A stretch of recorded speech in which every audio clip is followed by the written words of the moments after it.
Assalamualaikum Waalaikumsalam warahmatullahi ta'ala wabarakatuh.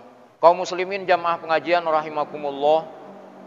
Selanjutnya hadis yang ke-27 ini adalah hadis yang terpanjang di dalam Babur Roja ini, di mana hadis ini nanti akan mengisahkan seorang yang bernama Amr bin Abasah. Ini Amr bin Abasah radhiyallahu an, ini merupakan pencinta al-haq ini. Ya, pencinta al-haq untuk mencari kebenaran, sehingga dia masuk Islam nanti pada urutan ar-rubu'u, urutan keempat daripada 4 orang yang pertama kali ini setelah Rasulullah SAW dibangkitkan oleh Allah untuk menyampaikan risalah dakwah. Pertama adalah Abu Bakar As-Siddiq, kemudian Sayyidina Ali dan Siti Khadijah. Termasuk yang keempat ini dalam rentetan As-Sabiqun Al-Awwalun adalah Amr bin Abasah ini. Biografi daripada sahabat tersebut, dia bernama Amr bin Abasah bin Khalid bin Huzaifah As-Sulaimi Al-Bajali. Nah, ini nama lengkap daripada seorang pencari kebenaran ini. Dia bernama Amr bin Abasah ini. Kemudian dikunyahi, dia diberi gelar dengan Abu Najih. Nah, ini nanti sesuai dengan hadis, matan hadisnya wa an Abi Najih ini. Ini merupakan gelar daripada Amr bin Abasah As-Sulaimi adalah Abu Najih atau Abu Syuaib. Dia adalah saudara ini daripada sahabat Rasulullah yang memiliki kehidupan yang sangat zuhud ini, yaitu Abu Dzar Al-Ghifari radhiyallahu anhu. Ini saudara sama ibu antara Amr bin Abasah dengan Abu Dzar Al-Ghifari. Ajaran yang dianut oleh Abu Dzar Al-Ghifari ini adalah dia merupakan orang yang al-i'rad anid dunia, meninggalkan dunia ini, hanya fokus dia ke urusan akhirat.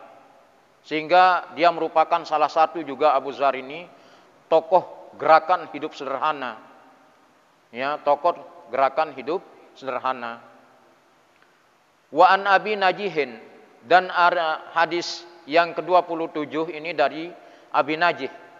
Yang dimaksud Abi Najih tadi adalah Amr bin Abasah. Amrin bin Abasah, dia adalah Amr bin Abasah. Bifathil ain wal ba, dengan dibariskan atas ain dan ba-nya jadi Abasah. Sehingga kita tidak baca lain daripada harakat ainnya dibariskan atas dan ba-nya juga berbaris atas, As-Sulaimi radhiyallahu anhu qala kuntu wa ana fil jahiliyah, aku berada pada masa jahiliyah. Ini awal permulaan Islam. Di situ Rasulullah dibangkitkan di tengah-tengah keterpurukan umat manusia pada saat itu. Apa kata daripada Amr bin Abasah ini? Azunnu annan nasa ala dhalalah, aku mengira manusia itu pada saat itu berada dalam kesesatan. Ini kata daripada Abdullah bin Abasah. Sehingga ketika dia melihat ya orang-orang pada zaman itu banyak melakukan perbuatan menyembah berhala, menyembah matahari ataupun benda-benda yang mereka percayai, ya, dia tidak percaya terhadap Allah Subhanahu wa taala. Oleh karena itulah Amr bin Abasah ini dia mengira kondisi manusia pada saat itu memang benar. Dia berada dalam dhalalah, dalam kesesatan. Wa annahum laisu ala syai'. Wa annahum, dan mereka itu laisu ala syai', mereka itu tidak ada di atas kebenaran, sedikit pun tidak ada. Mereka itu masih melakukan perbuatan-perbuatan yang tidak diredai oleh Allah Subhanahu wa taala. Apa perbuatan yang mereka lakukan itu? Wahum ya'budunal ausan. Mereka pada saat itu adalah menyembah al-ausan, menyembah berhala-berhala yang mereka buat dari batu, berhala yang mereka buat dari kurma ataupun dari jenis-jenis yang lain. Maka ketika dia sendiri memerodak Tuhannya sendiri dari batu, dari kurma, maka itulah pada zaman itu mereka sembah. Nah, oleh karena itu pasami itu kata daripada Amr bin Abbasah, aku pernah mendengar birajulan bi Makkah yukhbirul akhbaro, ada seorang pemberi kabar gembira di Makkah. Kata daripada Amr bin Abbasah ini, tujuan daripada Amr bin Abbasah ini, dia akan berhijrah dari Makkah menuju Madinah. Sesungguhnya dia akan mencari pembawa kabar gembira ini adalah Rasulullah sendiri. Nah, ketika dia mendengarkan ada seorang yang memberikan kabar gembira dan membawa ajaran-ajaran dari Allah Subhanahu wa taala, apa kata Amr bin Abbasah itu? Faqa'atu ala rahilati faqadimtu alaih. Begitu dia mendengar ada seorang laki-laki yang akan memberikan kabar gembira di kota Makkah itu, aku naik hewan tungganganku, ini sebagai alat transportasinya ini. Faqadimtu alaih, untuk menemui pembawa kabar gembira itu. Nah, begitu dia sampai ini, Amr bin Abbasah itu di Makkah, ya, faiza Rasulullah sallallahu alaihi wasallam mustakhfiyan jura'u alaihi kaum. Tiba-tiba orang itu adalah Rasulullah sallallahu alaihi wasallam. Nah, ini yang pembawa kabar gembira pada saat keterpurukan umat manusia fil jahiliyah, sehingga mereka pada saat itu adalah tidak menyembah Allah Subhanahu wa taala, tetapi mereka menyembah patung-patung yang mereka buat. Ini dalam kisah Ibrahim yang sudah lewat ini sudah dijelaskan, karena patung-patung itu banyak menyesatkan umat manusia sehingga dia lupa akan Allah yang Maha Agung, lupa akan Allah yang Maha Esa. Nah, ini disebabkan karena patung-patung yang mereka buat, lalu itulah yang dijadikan sebagai Tuhan untuk disembah. Nah, oleh karena itu begitu dia datang ini Amr bin Abbasah ini ke Makkah, tiba-tiba yang dimaksudkan yukhbiru akhbaran itu, pemberi kabar gembira, adalah Rasulullah sendiri. Nah, artinya Rasulullah mulai dakwah secara sir ini. Ketika dia membawa risalah dari Allah Subhanahu wa taala, memang cukup berat ini tantangan dakwah yang dihadapi oleh Rasulullah sallallahu alaihi wasallam, sehingga Rasulullah mustakhfiyan. Pada saat itu Rasulullah bersembunyi. Jura'a alaihi qaum. Karena pada saat itu kaumnya berbuat kurang ajar kepada Rasulullah ini. Mereka pada saat itu belum menerima kebenaran risalah yang datang dari Allah yang dibawa oleh Rasulullah As-Siddiqin, ya Rasulullah sendiri. Maka Rasulullah fatalattabtu hatta dakhaltu alaihi bi Makkah. Kata daripada Amr bin Abbasah itu, maka saya menyelinap hingga saya masuk menghadap beliau di Makkah. Nah, begitu dia bertemu dengan Rasulullah, Amr bin Abbasah ini, dia bertanya kepada Rasulullah, "Ma anta? Siapakah engkau?" Nah, ini yang ditanyakan ini, karena dia belum kenal siapa itu Rasulullah sallallahu alaihi wasallam. Lalu pemberi kabar gembira bahwa Rasulullah ini menjawab, "Ana nabiyun." Saya ini adalah seorang nabi. Nah, begitu dia jawab oleh Rasulullah, dia mengatakan kepada Amr bin Abbasah ini, "Saya seorang nabi." Lalu fakultu, Dia bertanya lagi nih Abdullah bin Abbasah ini, Amr bin Abbasah ini, "Wa ma nabiyun?" Apa nabi itu? Lalu Rasulullah menjawab, "Arsalanillah." Orang yang diutus oleh Allah Subhanahu wa taala. Itu nabi. Fakultu. Lalu Amr bin Abbasah bertanya lagi, "Bi ayyi syai'in arsalaka?" Dengan apa engkau diutus? Kata daripada Amr bin Abbasah ini, maka Rasulullah sallallahu alaihi wasallam menjawab, pertama ini adalah misi daripada dakwah Rasulullah, arsalani bisilatil arham. Aku diutus oleh Allah dengan menyambung silaturahmi. Nah, ini ketika kita berbicara tentang silatul arham Bapak Ibu, pada kajian bab yang sudah lewat, ini misi utama daripada Rasulullah di dalam dakwahnya itu adalah mempersatukan dulu umat pada saat itu bisilatil arham.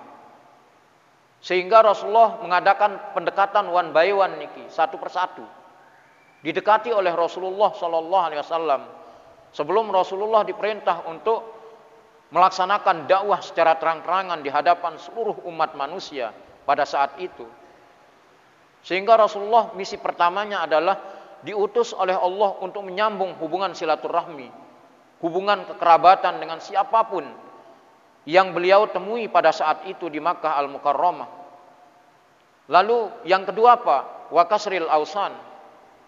Misi yang kedua yang dibawa oleh Rasulullah adalah menghancurkan berhala-berhala yang mereka sembah pada saat itu. Yang ketiga, ay yuwahhidallah la yusyriku bihi syai'a, yaitu untuk mengesahkan Allah, tidak mempersekutukan Allah dengan sesuatu apapun. Amr bin Abbasah bisa menjaga diri dari perbuatan-perbuatan yang mereka lakukan, dari penyembahan berhala, kemudian mentauhidkan berhala itu sebagai satu-satunya ada tandingan selain daripada Rabbul Alamin ini. Qultu. Lagi Amr bin Abbasah ini bertanya pada Rasulullah, "Fama ma'ak ala hadza?" Lalu siapa bersama Anda di atas agama ini? Rasulullah menjawab, "Qurrun wa abdun." Aku bersama seorang yang merdeka dan seorang budak. Seorang yang merdeka dimaksudkan di sini adalah Abu Bakar As-Siddiq. Yang kedua adalah Bilal bin Rabah. Nah, ini yang bersama Rasulullah kala itu. Ketika dia berada di Makkah, ya, lalu dicari dia oleh Amr bin Abbasah ini. Ini pertemuan pertama kali Amr bin Abbasah dengan Rasulullah ini di Makkah Al-Mukarramah. Lalu setelah itu qala hurrun wa abdun wa ma'ahu yauma izin. Pada waktu itu bersama beliau adalah Abu Bakrin wa Bilal. Dia bersama Abu Bakar dan Bilal bin Rabah radhiyallahu anhuma. Mudah-mudahan Allah meridai kedua sahabat Nabi ini. Fakultu inni muttabi'uk. Kata daripada Amr bin Abbasah, kalau begitu inni muttabi'uk, sungguhnya aku mengikuti engkau.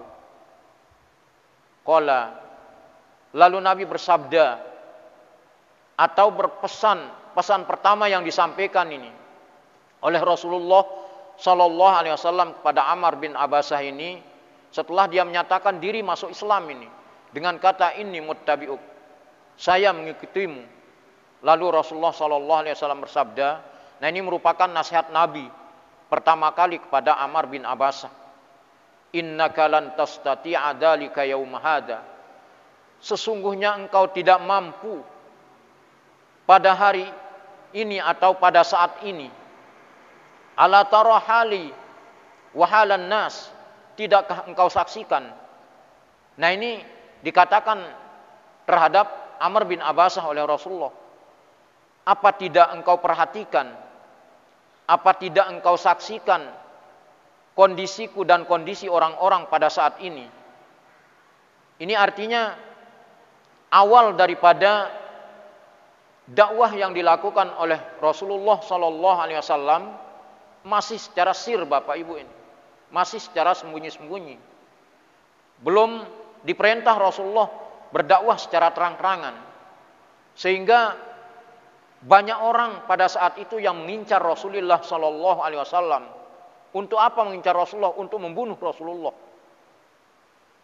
Karena misi yang dibawa oleh Rasulullah pertama, ketika mereka pada masa jahiliyah itu, perbuatan mereka ini adalah ya'budunal ausan. Nah, ini yang akan diberantas oleh Rasulullah Sallallahu Alaihi Wasallam, sehingga banyak orang yang mengincar Rasulullah untuk membunuh Rasulullah. Namun semuanya itu sia-sia, karena Rasulullah dipelihara oleh Allah. Kemudian dinaungi dia oleh malaikat Jibril alaihissalam sebagai ajudan Rasulullah yang gak kelihatan, Bapak Ibu ini. Nah, ketika Rasulullah membawa misi yang berat ini bertemu dengan seorang pengikut, dalam arti di sini dia merupakan ar-rubu'u fil Islam, yang keempat masuk Islam, salah satunya di sini sebagai pengikut Rasulullah. Pada waktu dia bertemu bersama Rasulullah, Amr bin Abbasah ini, waktu itu Rasulullah masih di Makkah, belum hijrah ke Madinah. Apa kata Rasulullah, pesan Rasulullah pada Amr bin Abbasah ketika memberikan nasihat kepada Amr bin Abbasah, walakin irji ila ahlik. Kalau begitu pulang saja kamu dulu ke rumah keluargamu. Ini kata daripada Rasulullah. Artinya Rasulullah belum menyatakan dia siap untuk bergabung dengan Rasulullah, karena kondisi saat itu sangat mencekam. Itulah dikatakan oleh Rasulullah, ala tara hali wa halan nas. Tidakkah engkau saksikan bagaimana kondisiku pada saat ini? Kamu tahu kondisi orang-orang pada saat ini juga, kata Rasulullah terhadap Amr bin Abbasah ini. Oleh karena itu Rasulullah meminta Amr bin Abbasah dulu untuk pulang kepada keluarganya. Fa iza sami'ta bi qad zahartu fa'tini. Lanjut Rasulullah mengatakan pesan kepada Amr bin Abbasah ini, kalau kau mendengarkan aku sudah kuat, artinya menang, kata daripada Rasulullah Sallallahu Alaihi Wasallam di Madinah nanti, wa kuntu fi ahli faja'altu atakhayyarul akhbara wa as'alun nasa hina qadimal Madinah. Wa kuntu, dan aku, fi ahli, artinya ketika Amr bin Abbasah diminta kembali ke keluarganya, dia kembali dulu ke keluarganya sebagaimana permintaan Rasulullah Sallallahu Alaihi Wasallam. Begitu dia sampai di keluarganya, Bapak Ibu ini, di Madinah, maka faja'altu atakhabbaru, aku selalu mencari al-akhbara, berita-berita tentang Rasulullah ini. Begitu dia sampai di Madinah, Rasulullah Sallallahu Alaihi Wasallam, Amr bin Abbasah ini begitu bertemu dengan para keluarganya, dia mencari Rasulullah lagi. Ini pertemuan keduanya nanti di Madinah setelah pertemuan pertama di Makkah Al-Mukarramah.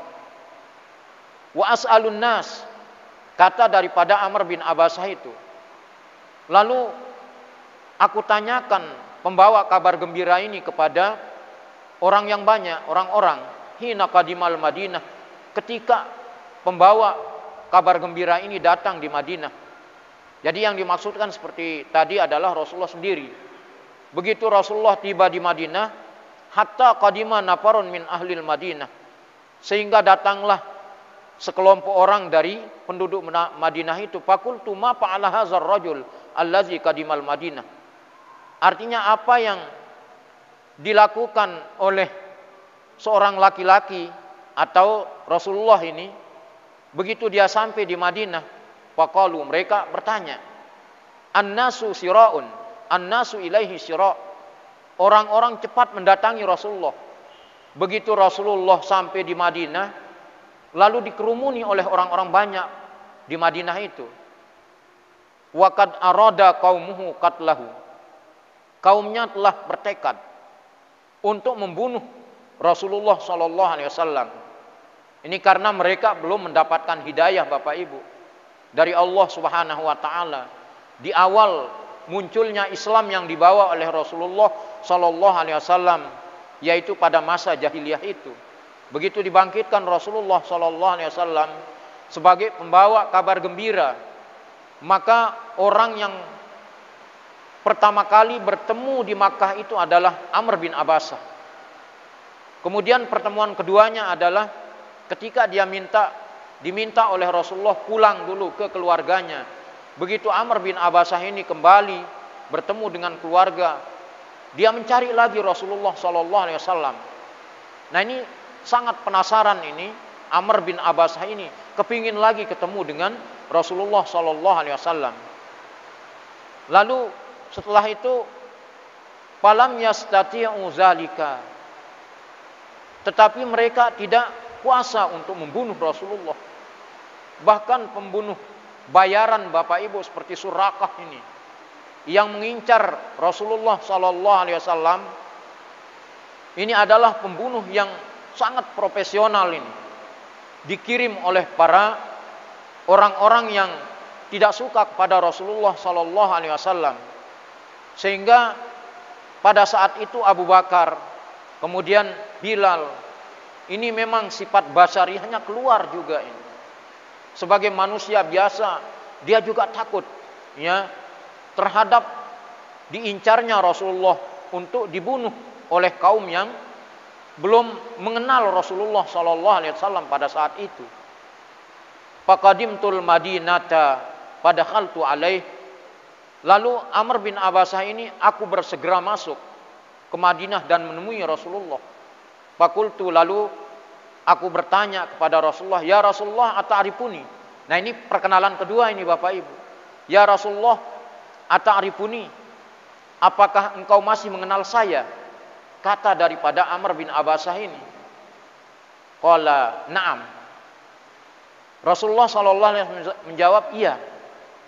Saya masih ingat kamu tadi ketika kita bertemu di Makkah. Saya suruh kamu pulang ke keluargamu, kamu pulang. Begitu kamu nyampe, kata Rasulullah, di keluargamu, lalu kamu mencari aku lagi ke Madinah. Akhirnya Allah mempertemukan kita di Madinah. Kata daripada Rasulullah sallallahu alaihi wasallam, antal ladzi laqitani bi Makkah. Engkaulah orang yang pernah menemui aku di Makkah. Qala fakultu ya Rasulullah. Maka Amr bin Abasah berkata, ya Rasulullah, akhbirni amma 'allamakallah. Nah, ini pendidikan yang pertama kali Bapak Ibu ini yang diminta oleh Amr bin Abasah setelah keyakinannya bulat untuk memeluk Islam sebagai orang yang keempat setelah Abu Bakar, kemudian dari golongan anak kecil Sayyidina Ali, dari golongan perempuan Siti Hadijah. Maka Amr bin Abasah inilah orang yang keempat, sehingga masuk dalam rentetan as-sabiqunal awwalun. Dialah orang yang dahulu dan pertama ini masuk Islam ini. Pada urutan keempat adalah Amr bin Abasah. Nah, begitu dia bertemu dengan Rasulullah dengan dialog yang begitu mendalam, dan di situ ada hikmah-hikmah yang diambil oleh Amr bin Abasah ini, sehingga pertama kali dia meminta kepada Rasulullah, akhbirni amma 'allamakallah. Wahai Rasulullah, beritahukan kepadaku apa yang telah engkau diajar oleh Allah, wa ajhalahu, dan yang belum saya ketahui, sampaikan kepada saya, ajarkan kepada saya. Kata daripada Amr bin Abasah di awal memeluk Islam ini. Lalu Rasulullah sallallahu alaihi wasallam, akhbirni anis salah. Kata dari Amr bin Abasah ini, kalau gitu ajari aku, beritahu aku tentang salat. Qala, Nabi menjawab, shalla salata subhi summaksur anis salati hatta tatlu asyamsu hatta tartafi'a qiyada rumhin. Rasulullah menjawab, salli salata subhi. Sembahyanglah kamu sembahyang subuh, lakukanlah salat subuh. Kata daripada Rasulullah, summaksur, kemudian berhenti melakukan salat subuh. Ini Bapak Ibu, dalam dialog ini Rasulullah mengajarkan tentang kaifiyah salat ini, ya, terhadap Amr bin Abasah. Artinya apa? Bahwa waktu-waktu di dalam sholat wajib ini ada waktu fadilah, kemudian ada waktu mubah, kemudian ada waktu tahrim. Ada waktu fadilah tentu di awal waktu. Kemudian sholat subuh yang diminta Amr bin Abasah ini untuk melakukannya oleh Rasulullah SAW adalah sholat subuh. Summaksir, kemudian berhentilah anis salati. Begitu selesai sholat, hatta tatlu asyamsu. Artinya batas waktu fajar ini Bapak Ibu. Fajar itu pada dasarnya dibagi dua dulu. Di dalam kajian-kajian fikih ada yang disebut dengan fajar shadiq dulu. Ya, kelihatan cerah dulu di sebelah timur. Kemudian aswad. Aswad ini gelap. Begitu dia gelap, gelap terus. Ya, nah ini masuk dalam fajar pertama ini. Nah, kemudian kalau fajar kedua itu artinya apa? Menunjukkan sudah ada waktu subuh sampai dengan waktu yang memang terus sampai matahari akan terbit nanti. Nah, sehingga sebelum matahari terbit, Bapak Ibu, itu masih ada waktu subuh. Yang ukurannya kira-kira lagi 20 menit, di situ kita melakukan sholat isyraq. Ya, sholat menanti terbitnya matahari. Nah, begitu dia terbit matahari, selesai kita melaksanakan isyraq, maka sudah mulai di situ adalah waktu duha. Sehingga kita disunnahkan untuk melakukan sholat duha pada saat itu. Nah, sedangkan bagi kita, mohon maaf, ada mungkin di antara kita di tengah-tengah masyarakat ini yang bangunnya sudah matahari terbit. Di situ dia sholat subuh. Ini sudah masuk dia dalam waktu yang diharamkan untuk sholat subuh, dalam arti sudah habis waktu. Begitu matahari terbit, seukuran mata tombak, maka sudah habis waktu subuh. Nah, kalau umpama Bapak Ibu, matahari kira-kira lagi 10 menit akan terbit, di situ Bapak Ibu takbiratul ihram, yang mendapatkan 1 rakaat dulu, lalu matahari terbit dia, maka terhitung Bapak Ibu masuk sholat waktu subuh. Umpama setengah di dalam waktu, setengah di luar waktu. Ini kata Rasulullah SAW, kalau kita dapatkan 1 rakaat pada saat matahari belum terbit, lalu 1 rakaatnya lagi setelah matahari terbit, maka terhitung kita mendapatkan sholat subuh. Nah, kalau umpama matahari sudah terbit, di situ umpama dia sholat, ini tidak ada apa, dia tidak sholat pada waktu subuh itu, pada waktu subuh yang masih ada, dia sholat subuh di luar waktu. Maka kalau kondisinya orang yang sholat matahari sudah terbit, wajib hukumnya segera itu untuk mengqada sholatnya, karena sholat pada saat itu sudah dianggap luput. Apa kata Rasulullah SAW di dalam satu hadis yang diriwayatkan oleh Imam Muslim? Man adraka minas subhi rakaatan qabla ayat lu asyamsu faqad adraka subha, kata Rasulullah. Siapa saja yang mendapatkan rakaat sholat subuh itu sebelum matahari terbit, maka dianggap, kata Rasulullah, dia mendapatkan sholat subuh. Artinya mendapatkan sholat subuh secara sempurna. Maka ini sebagai dalil kita, ini hujjah kita. Apabila seperti tadi ada di antara kita di tengah-tengah masyarakat ini bangun sudah terbit matahari, lalu di situ dia sholat, maka kalau matahari sudah terbit, maka sholatnya menjadi sholat qadha, bukan sholat ada. Nah, kalau tadi sebagiannya ada, ya, dalam arti dia sholat seperti yang digambarkan tadi, 10 menit matahari belum terbit, dia mendapatkan 1 rakaat. Kemudian begitu dia mengambil rakaat yang kedua, matahari sudah terbit, maka orang ini dianggap sempurna sholat subuhnya. Nah, ini kata daripada Rasulullah Sallallahu Alaihi Wasallam. Nah, ini Bapak Ibu supaya bisa dipilah ini, ya, bisa dipilah antara matahari terbit dengan belum. Nah, ketika matahari sudah terbit ukuran 1 tombak, di situ dia sholat subuh, itu masuk dalam sholat qadha dia. Dia tidak masuk dalam sholat ada.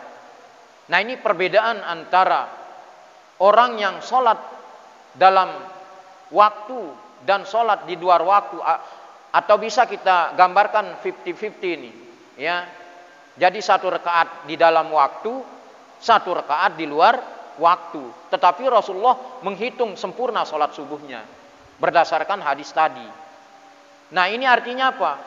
Amr bin Abasah diajar tentang waktu-waktu sholat, terutama sholat subuh ini.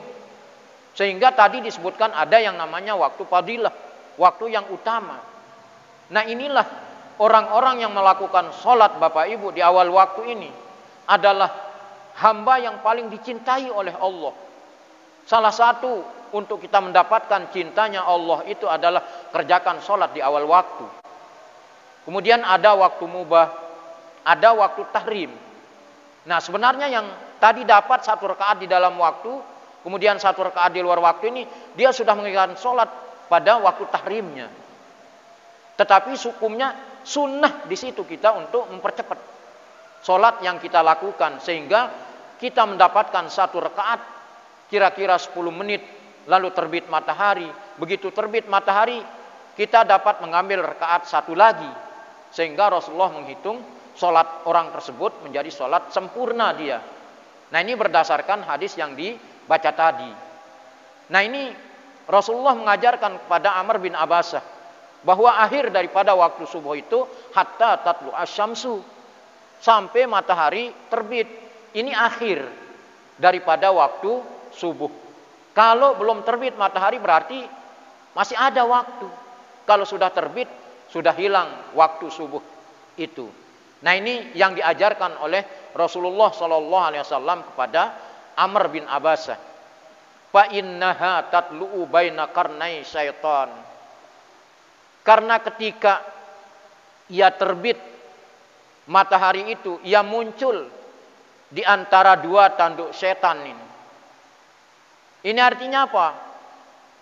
Kalau sudah terbit matahari, itu makanya Bapak Ibu tidak ada sholat ba'diyah subuh. Agar kita tidak tasyabuh ini. Sama dengan ibadahnya orang-orang kafir ini. Kalau orang kafir ibadahnya yasjudu lisamsi, yang dia sembah matahari Bapak Ibu. Nah, ini supaya kita tidak tasyabuh dengan mereka. Sehingga tidak ada di situ sholat ba'diyah subuh. Artinya sholat yang la sababalaha, yang tidak punya sebab. Ya, sama dengan sholat asar juga. Itu tidak ada ba'diyah. Karena pada saat itu orang-orang kafir menyembah matahari. Sehingga ketika itu jangan kita tasyabuh, kata Rasulullah, menyamakan diri dalam hal ibadah pada waktu itu. Nah, sehingga itu merupakan hikmah itu. Ya, tidak adanya sholat ba'diyah asar dan ba'diyah subuh. Artinya sholat yang la sababalaha, yang tidak ada sebabnya. Nah, ini diajarkan oleh Rasulullah Sallallahu Alaihi Wasallam. Maka ketika matahari itu muncul di antara 2 tanduk setan itu, hina izin yasjudu lahal kuffar. Nah, itu. Jadi ketika itu orang-orang kafir sujud pada saat apa? Karena syaitan itu. Nah, apa makna daripada wahina yasjudu lahalil kuffar? Ai wahina tatlu baina qarnai. Nah, hadis ini menunjuk ala sihhati ta'wili man ja'alahu ala zahirihi. Wa anna syaitana yaf'alu zalika, ini disaranya dulu ini. Wa yatatawalu laha liyukhadi'a nafsahu annas sujuda. Nah, summa salli ay masyita minan nafli. Nah, kalau matahari sudah terbit Bapak Ibu, maka di sini summa salli, kata Rasulullah, salat yang dianjurkan adalah salat sunnah. Sekehendak kita di situ salat sunnah. Artinya apa? Salat duha sebanyak 12 rakaat ini. Atau minimal 1 rakaat Bapak Ibu. Bahkan Rasulullah di satu malam Bapak Ibu, dia tidak dapat melakukan sholat malam tahajud. Ya. Ini karena Rasulullah SAW tidak mau luput ini. Sholat yang ketinggalan pada malam hari itu dia kerjakan ini. Dia kerjakan pada siang hari. Dalam arti bukan sholat qadha. Ya. Sholat sunnah yang ketinggalan malam hari yang dilakukan oleh Rasulullah, dia laksanakan ini. Ini sebagai tajbirah ini. Artinya menunjukkan bahwa Rasulullah SAW sangat memperhatikan sholat-sholat sunnah ini. Sehingga ketika pada satu malam Rasulullah tidak mendapatkan atau tidak melakukan sholat qiyamul lail ini, siang hari dia lakukan. Nah ini sebagai tajbirah ini. Ya bukan sholat qadha. Karena di dalam sholat sunnah itu tidak ada sholat qadha. Yang wajib doang ada Bapak Ibu. Umpama subuh ketinggalan wajib qadha. Rasulullah meninggalkan sholat sunnah bukan mengqadha pada siang hari itu, tetapi mentajbirah. Ini dalam arti Rasulullah sangat memperhatikan amaliyah yang dia kerjakan pada waktu malam. Lalu supaya dia tidak luput pahala malam itu, itulah pada siang hari dia kerjakan oleh Rasulullah SAW. Nah kemudian begitu matahari sudah terbit summa sholli. Apa makna summa sholli di sini? Ai masita minan nafli. Artinya salat sunnah mana saja yang kita inginkan. Nah, tetapi di situ begitu naik matahari ya disunnahkan untuk salat duha ataupun salat-salat mutlak lainnya. Itu bisa dikerjakan. Nah, ini masita minan nafli. Lalu Rasulullah mengatakan, fa inna salata mashhudatun. Maka sesungguhnya salat itu disaksikan oleh para malaikat. Inna salatal fajri kana mashhuda. Sesungguhnya salat subuh ini disaksikan para malaikat Bapak Ibu. Kadang di salat subuh ini masjid tidak pernah penuh. Paling 1 saf, 2 saf Bapak Ibu. Kita kebanyakan larut dalam kenikmatan tidur ini. Masya Allah. Apalagi seperti tadi bangun sudah terbit matahari. Na'udzubillahi min zalik. Jangan sampai terjadi Bapak Ibu. Ya. Nah ini. Jadi begitu sholat subuh itu masyhudah mahdurah. Disaksikan oleh para malaikat ini. Ya, karena memang saat subuh ini ngantuk Bapak Ibu. Apalagi kita begadang malam hari ini. Ini ya begadang malam hari subuh luput. Nauzubillah min zalik ini. Nah, kemudian mahdurah. Ini salat yang dihadiri ini disaksikan dan dihadiri langsung oleh para malaikat. Makanya Allah mengatakan inna salatal fajri kana masyhuda. Kata masyhud ini disaksikan para malaikat. Coba kalau malaikat yang berdiri sekian banyak ini ya melengkapi masjid yang belum penuh ini, malaikat-malaikat ini yang penuhkan Bapak Ibu. Coba para penghuni langit yang turun, kita yang dekat-dekat masjid ini gimana ini? Naik ke masjid, pelataran masjid 2, tidak bisa naik kaki kita, subhanallah ini.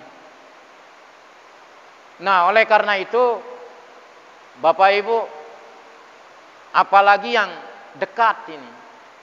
Malah dulu seorang sahabat Nabi ini yang pindah rumah dekat dengan masjid, dia muter ini ke masjid itu, padahal rumahnya ini sudah ini di tembok utara masjid ini. Tetapi dia muter lewat timur sehingga nyampe di sini. Apa yang diambil itu yang ingin diraih oleh sahabat ini? Pahala langkahnya menuju masjid ini. 1 langkah berapa kebaikan yang diberikan oleh Allah. Nah ini Bapak Ibu, kita yang dekat-dekat ya mengelilingi masjid, kok rasanya kaki ini berat ini untuk naik kedua pelataran undak-undak masjid ini. Sehingga sudah berapa tahun ini enggak ada doang Bapak Ibu si hadir nih, si rajin doang. Si lain B ya masyarakat. Padahal nuntut ilmu ini satu kewajiban bagi kita masing-masing ini. Kewajiban aini, wajib aini. Untuk bisa kita menjalankan ibadah dengan benar di hadapan Allah Subhanahu wa taala. Pengajian setiap hari, masih kita tidak pernah penuh masjid ini, naudzubillah niki. Nah, ini Rasulullah mengajarkan pertama kali waktu subuh terhadap Amr bin Abbasah.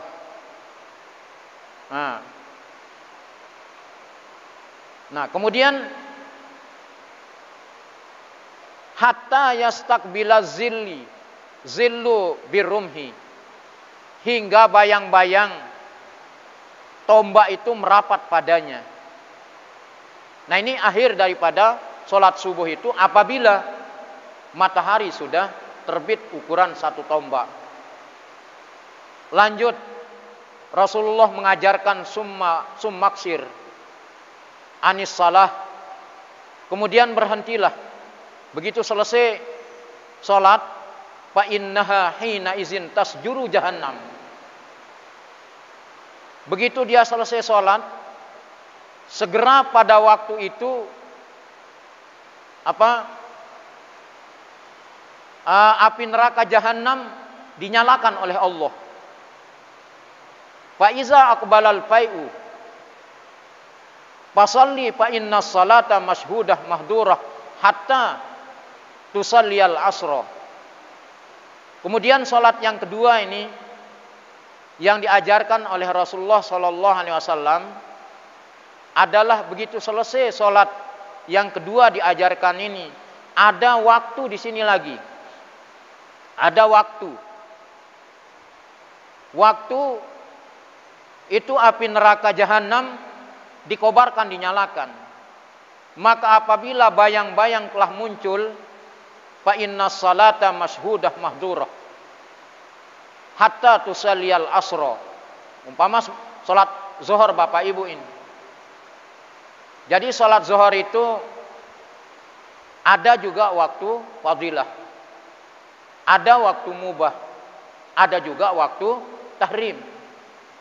Kalau sudah akan menjelang waktu asar, di situ ada waktu tahrim. Sehingga di setiap sholat yang kita lakukan itu senantiasa para malaikat hadir Bapak Ibu. Nah, ini yang dimaksud dengan mashhudah mahdurah hatta tusalliyal asra. Tummaksir anis salah, kemudian berhentilah daripada salat hatta takrubas syamsu. Nah, ini sampai dengan matahari terbenam Bapak Ibu. Kalau sudah matahari terbenam, sholat asar sudah habis waktu. Ini biasa kita ini lalainya di sholat asar ini Bapak Ibu. Apalagi aktivitas banyak. Oh, sebentar dulu. Masih tinggi matahari. Berapa kali kita mengatakan sebentar lagi. Matahari masih tinggi. Ini seringkali terjadi ini Bapak Ibu. Sehingga kita sholat di akhir waktu.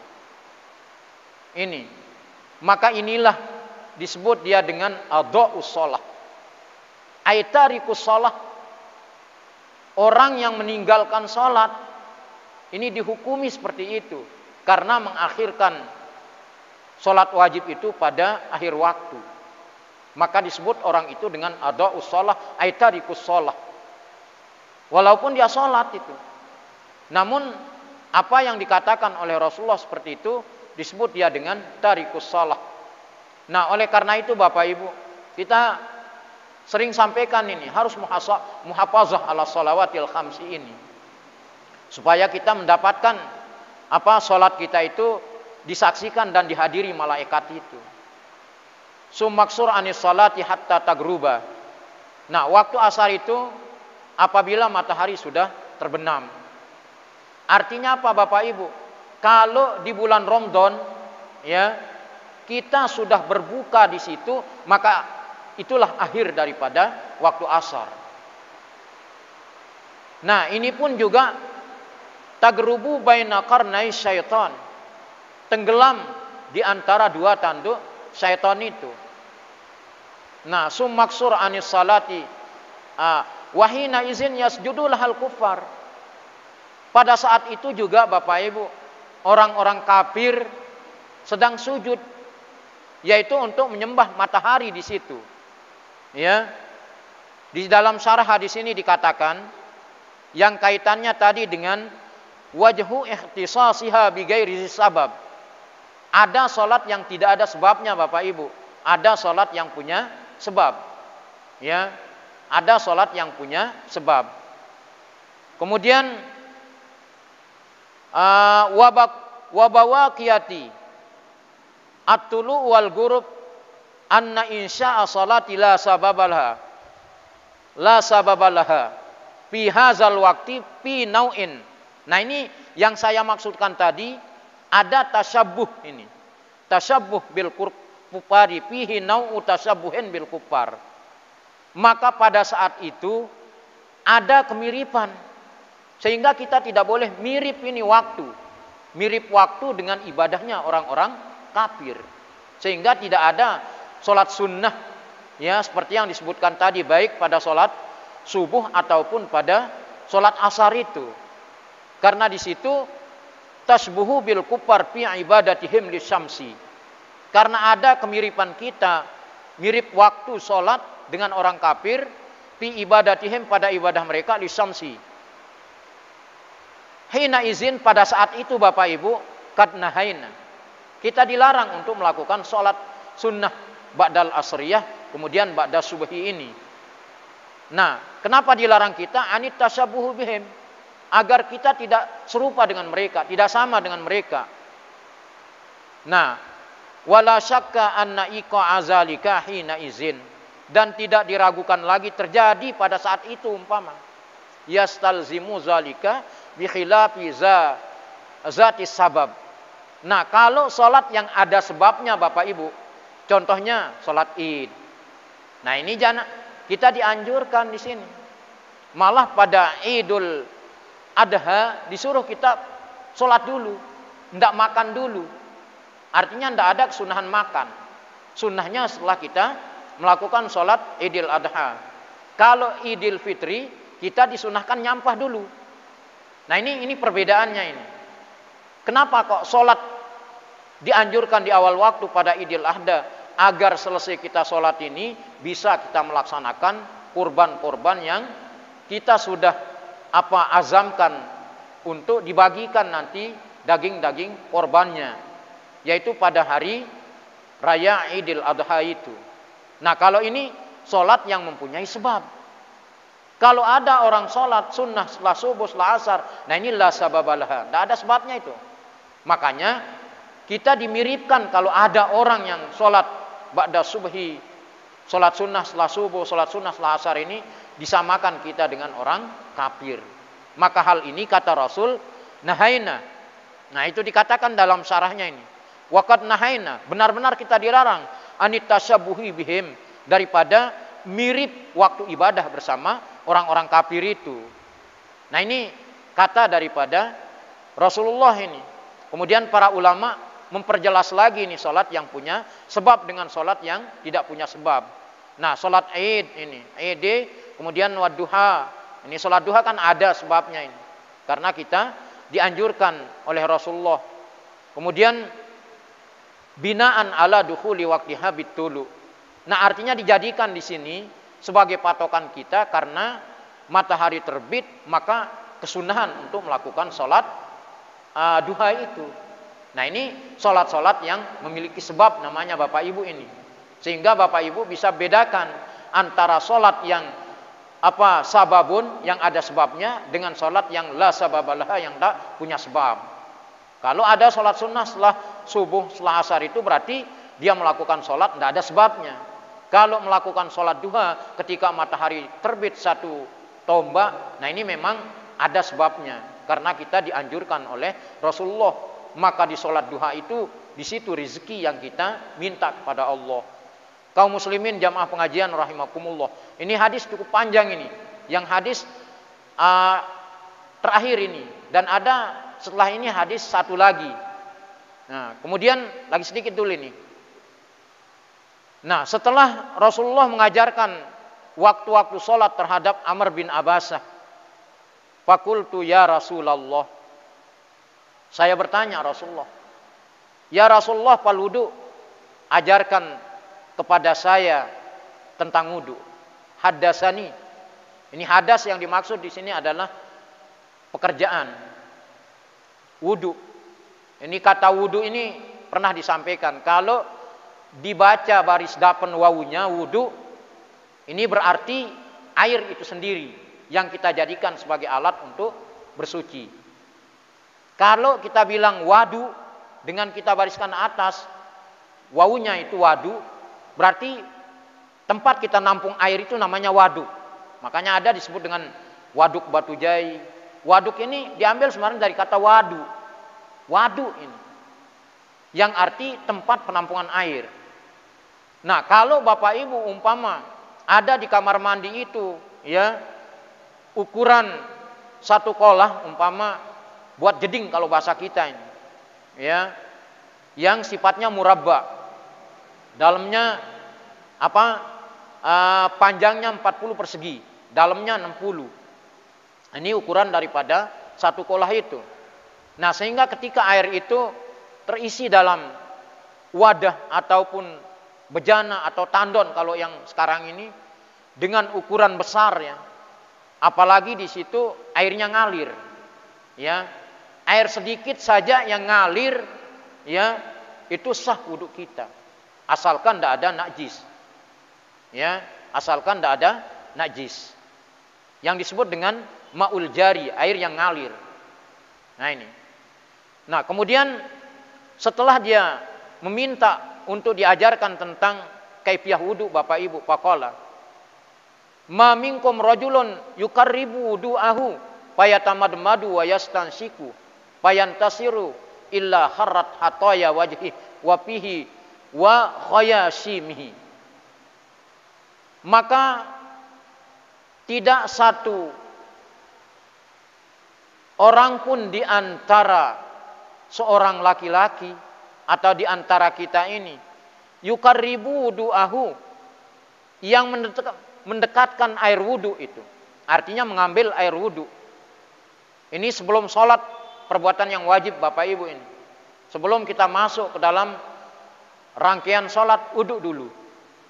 Setelah kita wudu, maka di dalam Al-Quran itu pagsilu wujuhakum. Mulai kita dari sunnahnya dulu. Ini sunnah cuci tangan. Ya, kemudian masukkan air ke dalam mulut. Ini disebut dengan madmadah. Nah, ketika air ini sudah masuk Bapak Ibu di dalam mulut kita ini, supaya kita mumaj ini artinya kita puter sampai jaga merebok Bapak Ibu niki sunnahna munta nemang di dalam biwah niki. Kesunahan memasukkan air ke dalam mulut ini dengan puter sampai dia bergemuruh. Ini kesunahan ini untuk mendapatkan sunnah madmadah ini. Kemudian yastansiku atau istinsak. Istinsak ini masukkan air ke dalam hidung. Nah ini juga begitu dia masuk, kita kayak bersin keluarkan dia, atau kita ginikan ini hidung kita. Nah ini agar kotoran tai dari hidung ataupun debu-debu yang menempel di bulu-bulu hidung ini bersih. Nah ini hikmah daripada kita memasukkan air ke dalam mulut supaya sari-sari makanan ini, ya, bisa hilang. Sehingga pada waktu memasukkan air ke dalam mulut ini supaya kita putar sekeras-kerasnya ini, sekenceng-kencengnya Bapak Ibu, sampai bergemuruh baru kita keluarkan air ini. Ini merupakan kesunahan atau sunnah Rasulullah yang cara Rasulullah wudu. Kadang jangan diabaikan Bapak Ibu ini. Mana yang wajib doang dibasuh, umpama pagsilu wujuhakum, ini merupakan anggota yang pertama kali dibasuh.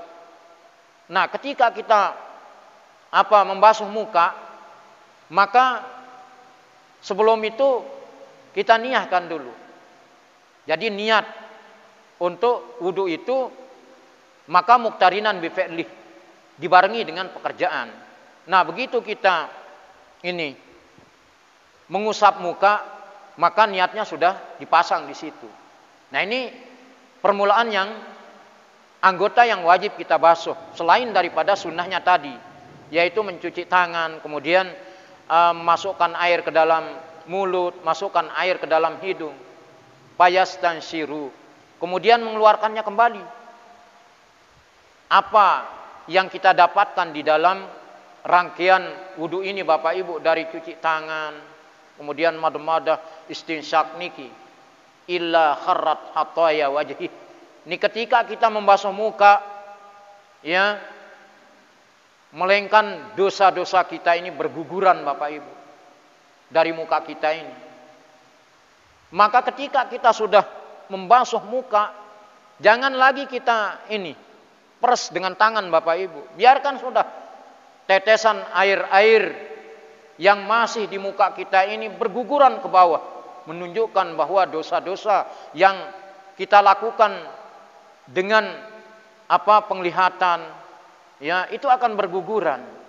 Maka ketika kita membasuh sunnah-sunnah ataupun yang wajib di dalam wudu itu, illa kharrat hataya wajhi, kecuali dosa-dosa kita itu akan berguguran.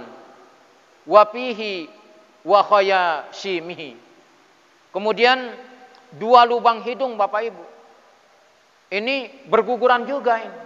Dosa-dosa yang pernah kita lakukan, keluar dosa-dosa itu dari lubang hidung kita, dan air yang kita jadikan madmadah, kemumuran tadi kita keluarkan lagi. Berarti dosa yang dilakukan oleh mulut itu dapat terhapuskan karena rangkaian daripada sunnah wudu dan wajib wudu yang pertama adalah membasuh muka.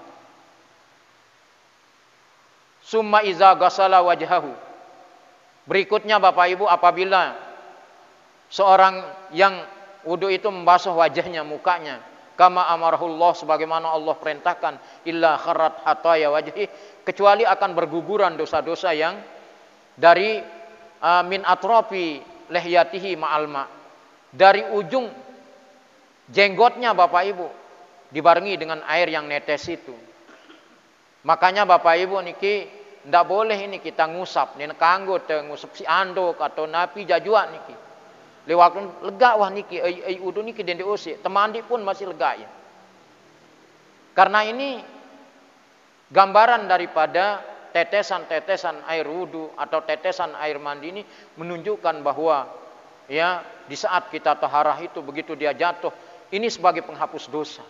Berguguranlah dosa-dosa yang dilakukan oleh mulut, hidung, kemudian mata dan lain sebagainya.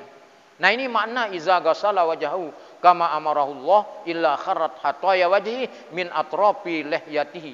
Nah, ini dari ujung jenggot ini Bapak Ibu ini. Makanya kan di dalam fikih itu sudah disampaikan juga ada gurroh, melebihi basuhan muka sampai sini, sampai leher ini. Nah, sehingga kita kalau yang ada jenggotnya yang panjang itu sunnah ditahlil itu, disisir dengan jari ini Bapak Ibu, ya, dari dalam dulu gini. Nah, karena ada itu orang-orang yang panjang jenggotnya, bahkan ya jenggot sampai mata kaki ada dulu di Libya, saya lihat itu panjang itu kayak rambutnya seorang wanita itu menjulur ke bawah itu ada itu orang yang melihara ini jenggot ini.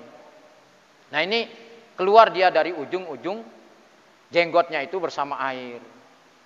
Summa yaghsilu yadayhi ilal mirfaqain, masih panjang Bapak Ibu ini. Insyaallah nanti kita sambung lagi nih yang kaitannya seorang sahabat yang mengikuti Rasulullah dari Mekah sampai Madinah, ya, dia ingin menyatakan keislamannya di hadapan Rasulullah, seorang sahabat yang bernama Amr bin Abasah ini.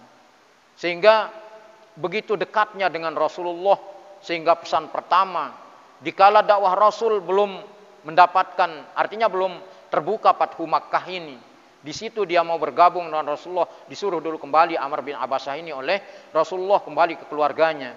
Nah, begitu dia sampai Amr bin Abasah ini di Madinah, begitu dia bertemu dengan keluarga, kembali lagi ini untuk mencari jejak Rasulullah, sehingga menanyakan kepada semua orang, ya, yang dia temui di mana dia mencari Rasulullah Amr bin Abasah ini. Setiap orang berpapasan dengan dia itu ditanyakan, sehingga Rasulullah Shallallahu Alaihi Wasallam memang kala itu masih belum banyak pengikutnya, hanya anzir ashiratakal akrobin saja. Nah, ini merupakan sasaran dakwah yang dilakukan oleh Rasulullah sallallahu alaihi wasallam, sehingga ketika pertemuannya di Mekah bersama Amr bin Abbasah sudah menyatakan dirinya masuk Islam itu. Tetapi tunggu dulu, kata Rasulullah, nanti kita ketemu lagi pada putaran kedua ketika saya sudah nyampe di Madinah. Kenapa dilarang oleh Rasulullah? Tidak langsung mengikut Rasulullah. Karena kondisi hali wa halun nas. Kondisi saat itu memang mencekam. Rasulullah sendiri ya mau dibunuh. Apalagi nanti orang-orang yang mengikut Rasulullah. Nah, ini yang tidak diinginkan oleh Rasulullah. Namun Rasulullah sallallahu alaihi wasallam, Bapak Ibu, memang manusia luar biasa yang senantiasa dijaga oleh Allah Subhanahu wa taala, sehingga siapapun yang akan membunuh Rasulullah tidak akan pernah bisa. Karena Allah ada bersama Rasulullah sallallahu alaihi wasallam. Nah, ini yang dikatakan oleh Abu Bakar, innallaha ma'ana, Bapak Ibu, ketika dia berada di Gua Sur. Coba, padahal para kufar itu sudah berdiri di lubang Gua Sur itu. Andaikan dia diberi hidayah untuk melihat ke bawah, pasti dia temukan Abu Bakar bersama Rasulullah pada saat itu. Abu Bakar sudah keluar keringat dinginnya, Bapak Ibu, sehingga begitu ketakutannya, maka Rasulullah memberikan sugesti, ya dorongan kuat oleh Rasulullah, innallaha ma'ana. Nah, ini sungguhnya Allah bersama kita. Nah, ini bentuk ketawakalan Rasulullah, berserah diriannya kepada Allah Subhanahu wa taala. Yakin apa yang dia sampaikan berupa risalah Allah, walaupun berat ini, Allah akan menjadikan Rasulullah sukses sebagaimana yang kita nikmati Islam ini, Bapak Ibu, secara paripurna di dunia ini. Masya Allah, ini adalah perjuangan Rasulullah ini. Sampai-sampai kan begitu ketika dia sampai di Madinah, Bapak Ibu, dia dilempari dengan pecahan-pecahan batu sampai berlumuran darah Rasulullah. Namun Rasulullah sedikit pun tidak geming untuk meninggalkan risalah dakwah. Misi yang dibawa pertama tadi adalah untuk menyatukan umat manusia dengan silaturahmi, kemudian memberantas patung-patung yang disembah oleh orang-orang kafir Quraisy. Nah, ini misi dakwah daripada Rasulullah sallallahu alaihi wasallam yang ditayangkan dalam hadis yang datang dari Abi Najih. Abi Najih itu sendiri dialah Amr bin Abbasah, yang keempat dari sahabat Rasulullah yang mengikut Rasulullah pada saat itu.